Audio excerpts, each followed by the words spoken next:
The Lord was over them by day and night when they set out. Verse 33. 34. Yeah, Maybe I'm reading that wrong. It just implied that the ark went out first to find a place. and see, when I read that, that's where I got the vision where the ark was leading the entire camp. That's what I always thought. Yeah. I didn't get the idea that the ark left and then the camp followed days later. All right. So it could just be interpretation. But I think they moved as one and just a large amount of people. Well, and again, the ark was carried, it was on poles. And the Levites carried it. And it's not like it moved on its own, it wasn't. Was it covered? Because nobody ever saw the ark in the Holy of Holies. Well, in the picture it's covered. It shows it. Yeah, it is covered there. Well, and I think where, if you go back, I think when they prep the stuff and who carries what, I think they talk about it being covered, but it's not only covered with one covering, I think it's covered with three, if I'm not mistaken. Yeah, and it's, I think they covered that with I think that's the only thing that's covered with blue cloth, so that it was distinctive to know that that was the ark coming. You'd have to go back into. Did they walk Numbers. nonstop over the night, or did they stop? Or they just? I'm sure they stopped, because all we They'd all have we to know set is up that they- tents and. I don't think they would have set up tents, because that would have Okay. taken much longer. That's what I'm thinking. Hard to say. Okay. Only 4 guys carried that ark? Probably shifts, Yeah. because we know that the whole tribe of people was designated, the Kohathites was designated to carry the ark, so they probably took shifts. It probably couldn't have been light either, huh? No. No because gold. it was that heavy wood to start with, and then it was covered with gold, so it was pretty hefty. Yeah. You didn't want to lose your balance. Yeah. And I guess we don't know how long those poles are. Maybe there was 2 or 3 people on each end of the pole. Could be, Yeah. could be. Yeah. One commentary noted that the 3-day travel was the same length of time that it took them to get from Egypt, to escape from Egypt. So those 3 days are significant. They were wandering in 3 circles. days in the grave. Yeah, Your map, does the map show their travel? it does. Yeah. So we can kind of keep track of where they're going, if the names are the same. It surprised me that the Hebrews that were released, they called all the lowlifes Hebrews, and there were lots of other than actual Jews going with them. Yeah, And that, in some ways, it even explains some of the immediate worshiping of false gods and everything else that went on too. I mean, Yeah. not to absolve them from blame. that was something interesting we found out when we studied Exodus, that Hebrews meant not just the Jewish people, but the other lowlifes that were in Egypt working for that were slaves of the Egyptians. So they used this as like one blanket term for everybody that they didn't want to be with. And that comes into play in the next couple chapters when we hear about the rabble. Let's see here. The cloud of the Lord was over them by day when they set out from the camp. And whenever the ark set out, Moses said, "Rise up, Lord, may your enemies be scattered, may your foes flee before you." Whenever it came to rest, he said, "Return, Lord, to the countless thousands of Israel." And this little poem, commentaries say that this poem references the ark's role in warfare. And our English translations, they don't convey the full impact of this statement, because the Hebrew word kuma means advancing to attack. So what the poem would actually say is, as we advance to attack, Lord, may your enemies be scattered, may your foes flee before you.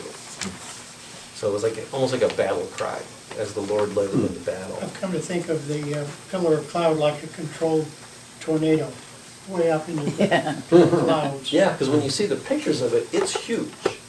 It goes from the ground to Lord knows how high. So that's how they set out. The Lord set out before them, finding them a place to go. And all the peacefulness of the camp suddenly goes away in Numbers 11.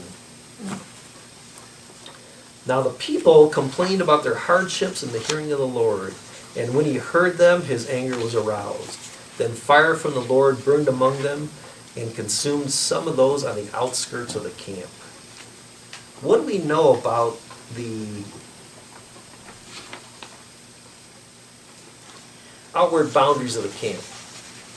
Well, that's where all the sick people, the people with the skin diseases, Unclean. yeah, that's where they lived. That's where they lived. Exodus called it the mixed multitude, Yes. Oh. Yeah. not truly, Mm-hmm. So we had that one diagram from a couple weeks ago that showed that closer to the center of the camp you got, the closer to the tabernacle you were, the holier you were, and the more obedient you were. And as we got out to the outskirts, that was like the fringe. It's a Jerry's picture he had on the camera, on the computer. Mhm. That's what that showed. I remember that one, Yep. yeah. And Christie's right, on the outside of the camp, that's where he took all the people that had the leprosy and the defiling skin diseases and the people that had to be isolated for a little bit. So when you get to the outside of the camp, that's where the bad things are happening. And then when the people cried out to Moses, he prayed to the Lord and the fire died down. Once again, Moses has to intercede for the people, and he does. again, every place that something important happened, they named it. Yes, yep. So you wouldn't forget. So you could look back and say, here's where that thing happened. And I learned not to name Rich. Not to what? Oh, Name Rich. Oh. well, Yeah, we won't, it's off track, but, no, okay. Why, did you guys go play golf or something? no. Oh. Well, after we left, I gave them the name because everybody in heaven will have a new name. Oh, yeah, I Oh. remember that. Yeah. And I got the name Pinto. Pinto? Yes, we're not gonna go into there. We're Okay. staying away from this. Yeah, we better please. know. Sidebar. All right, In so, Portuguese, it doesn't have a good meaning. okay, anyway, reel you back in. So these verses, 1 and 2, they just give us a vision of what's going to keep happening throughout the Old Testament and really throughout everybody's lives. The people complain, God punishes them, the people cry out for mercy, and Moses or another leader intercedes for the people, and God relents and stops the punishment. And there's Common pattern. it's a constant pattern, and it continues in our lives too. You know, we start to follow God, we fall away, we repent, lasts for a while, then the cycle Rinse, repeats. repeat. Cycle repeats. And this isn't to say that God changes his mind, it's just to show that God is a merciful God. And we need someone to pray for us, like Moses prayed for the Israelites, so that when we do see deliverance, we realize where it come from. I really like your commentary too on Numbers 11:23. I believe this is one of the reasons that God wants us to pray for what we need, even though He already knows what we need. Yeah, I think so. When So we God get that continues to reminder. give us everything, we begin to take God for granted. At least that's one way I look at it. And some commentaries suggest that the outskirts of the camp is significant, like I said, because God exists at the center, and the less devout people live on the outskirts of the camp, like on the bad side of town. The Wrong bad side of the tracks. Yeah, wrong side of the tracks. If there were tracks going around the camp. Yeah. It wasn't like a forest fire, it didn't spread, it was just a Yeah. directed fire. Right. Focused fire. Yeah, Like kinda a- like Sodom and Gomorrah fire. Yeah, like a controlled burn. Right? Yeah, okay. Over easy. Well, kind of well done, probably. Yeah, well done. Yeah. And then the quail from the Lord, starting in verse 4, the rabble. And this was the crowd of mixed race people, like we hear in Exodus chapter 12, verses 37 and 38. the night the people of Israel left Ramses and started for Succoth, there were about 600,000 men, plus all the women and children. A rabble of non-Israelites went with them, along with great flocks and herds of livestock. So we see back in Exodus 12 identifies who this rabble is. So when you first read it, it's like, well, who are these people? Why did God only burn up so many people and not everybody? Because you get the impression in the first couple verses that everybody was complaining. But that's not true. Only certain people were complaining, and that's the people that God wiped out. This rabble. So this rabble of people, they're the ones who were looking for other food but manna. Give us meat to eat. Yep.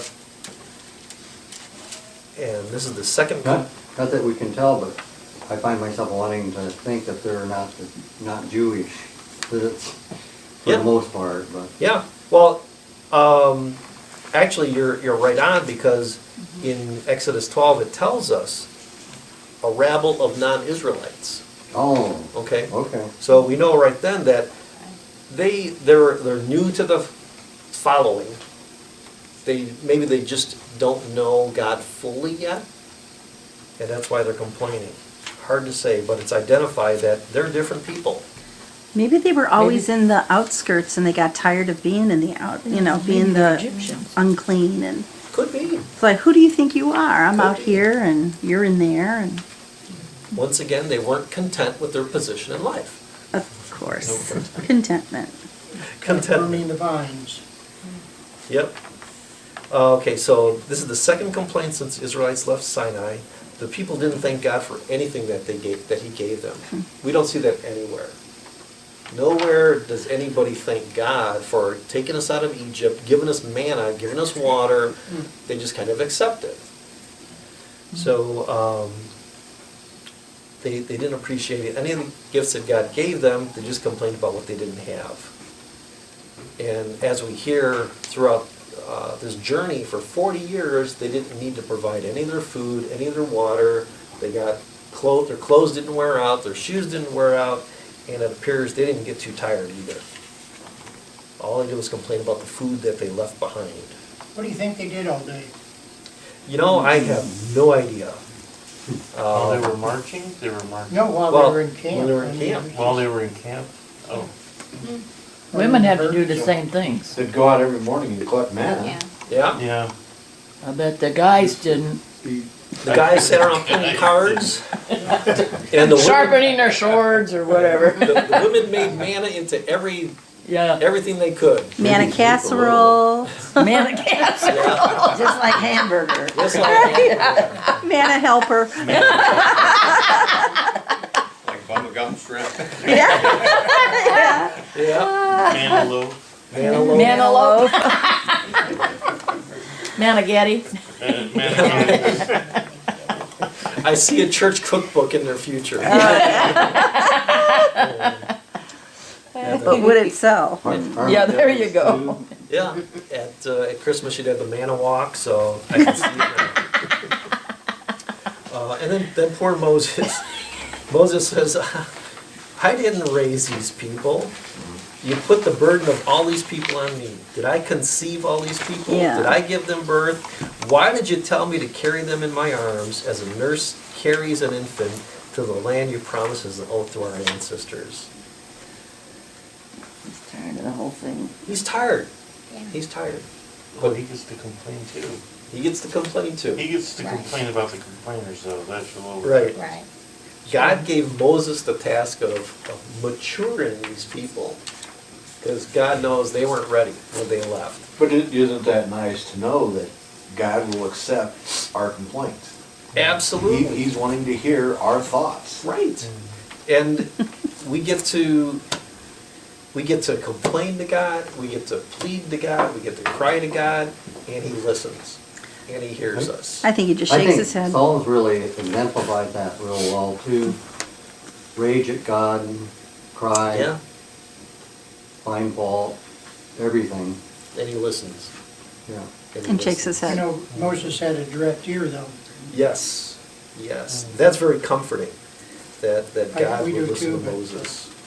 And he didn't just strike him down.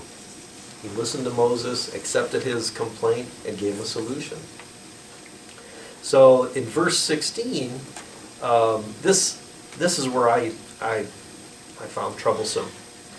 Not in what happened, but I got confused. The Lord said to Moses, "Bring me 70 of Israel's elders who are known to you as leaders and officials among the people." Where did we hear this before? Well, in the beginning, didn't he set up his courts Right. with 70 of the elders? I mean, the people who would hear the problems and... Right. The Jethro travel helped him salvation. out. That's right, Jethro. Jethro helped him out. I couldn't find one commentary, I couldn't find anything anywhere that told me, are these the same 70? Hmm. Are these new 70? I assume they would. So, the only thing, and there's the only thing I can think of is, as I'm reading this again, bring me 70 of Israel's elders who are known to you as leaders and officials among the same people. So these could have been the same people that he picked out before, that Jethro helped him out with. But once again, I would have expected to see somewhere in the commentaries that said, yeah, it's the same 70. Maybe it's not, who knows? But in just seeing this today, I'm thinking it might be the same 70. Why did they have to consecrate themselves before they could eat meat? Because this is a special gift from God. Ah, okay. This is the first time since the Israelites were initially consecrated that they had to consecrate themselves again. Okay. So what I think is that this is God saying, I'm giving you a special gift. Make yourselves holy to receive this. Not just, here's the food. Right. He wanted them to prepare for the food. Yeah. Yeah. He's giving, I find it kind of interesting that he's giving 70 people to help Moses bear the burden, but Christ bore all the burden. Mm-hmm. And he needed no help because he was God. He didn't need 70 people helping him. Yep. Because Jesus was perfect. Good tie-in. Yeah. Very good tie-in. Can you imagine, just imagine Jesus up there listening to all of us, Yeah. knowing our thoughts, knowing our complaints, knowing our... Well, there's that movie, is it Bruce Heaven Almighty. Or Bruce Yeah. Almighty? Yeah, where he tries to, he He couldn't. just says yes to everybody, so everybody won the Well, he lottery. has it all put on the computer, and it's a non-stop list on the computer, and then he just, he clicks all yes, and things weird. Well, because I don't know if it's the same movie, but that's where he hears like God hears. Yes. And it's this nonstop, He can't that's- deal. nonstop input of people pleading, Yeah. crying. Yes. It drive you nuts. Yeah, Morgan Freeman takes the day, a couple days off as God, and Yeah. gives it to Bruce. And he's got his fingers behind his back. And he's like, how many fingers do I have behind my back? 7. He goes, aha! And he's It got gives him 7 gives him fingers on 7 his head. fingers. That's a good, funny movie. Yeah. Probably not theologically accurate. No, but it's still fun. But maybe that the 7 fingers is, you know. Yeah, God's gonna say, I'm right. yeah. This is how right I can be. I'll give you 7 fingers. Yeah. He was in the Nephilim. Yeah. Yeah, he was a Nephilim, yeah. Yeah. Oh, Lord. Yeah, so I think what God is saying is, this isn't just another free meal for you people. You have to get yourself ready, almost like saying grace before you eat your meal. Thank God for what you're receiving, and don't look at it as just something to eat. Well, they just had to wash. I mean, basically, he wanted them to wash up, not just, I mean, consecrate themselves meant washing up, getting prepared, right? Make yourself Weren't they holy. shedding blood, though? Hmm? They'd have to shed blood, they have to kill the little rascals. He didn't come deep fried. Well, God could have made him deep fried. Absolutely. Yeah. We But don't know. wouldn't they have to shed the blood of the quail in order to Yeah. eat it? Yeah, but at that point, it's not a sacrifice. It's Okay. it's a meal. But you're right. this is the first time that they've had to kill something to eat since they left Egypt. And cook. And cook. But again, here, I like the way that ends too, because it shows them, yeah, I am going to give you what you want, but you're gonna find out what you want really is not Yeah. what you desire. Yeah, verse Yeah, 20. yeah. But for a whole month, Month. you're going to eat it until it comes out of your nostrils and you loathe it. It'd be like, You know what okay, that quail means? this, quail, it's like It comes, turkey when stew, it comes out turkey of your soup, turkey. nostrils, they were vomiting it up. Probably. Yeah. They ate That's- so much of it, they were getting sick of it, and they were vomiting it up back out through their nose. God Has was trying to anybody tell ever 'em. Had that happen? It's not a fun thing. So that goes back to contentment. Well, just like everything, you just don't make a glutton of yourself with one thing, you, Well, it's They like, can- Their digestive I system. never had it happen to me, but you hear of kids who tried smoking when they were young. So what their parents would do is make them smoke a whole pack of cigarettes. so Oh, they yeah. threw up. So they threw up, so. So in verse 21, it was not daily, it was eat for the whole month? Mm-hmm. Would they keep that? Well, and you read, where did it say, where it gives the weight? I think it was something like a ton. Let's see here. Oh, it's later on. 50 bushels?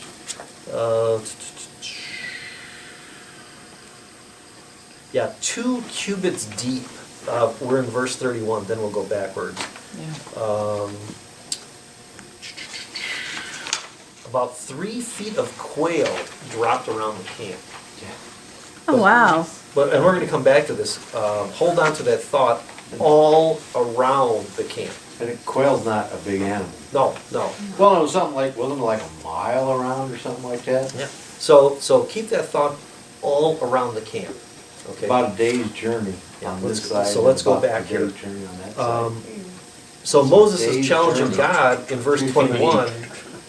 In verse 21, Moses says, "Here I am among 600,000 men on foot, and you say," he says this to God, "I will give them meat to eat for a whole month. Would they have enough if flocks and herds were slaughtered for them? Would they have enough if all the fish in the sea were caught for them?" After all Moses has seen, he's challenging God with this.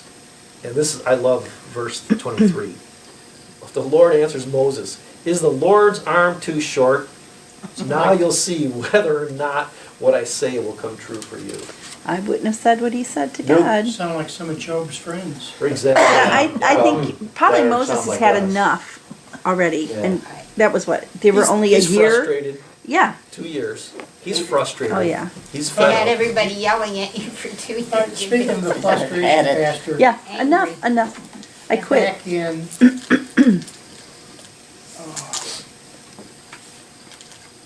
the verse where he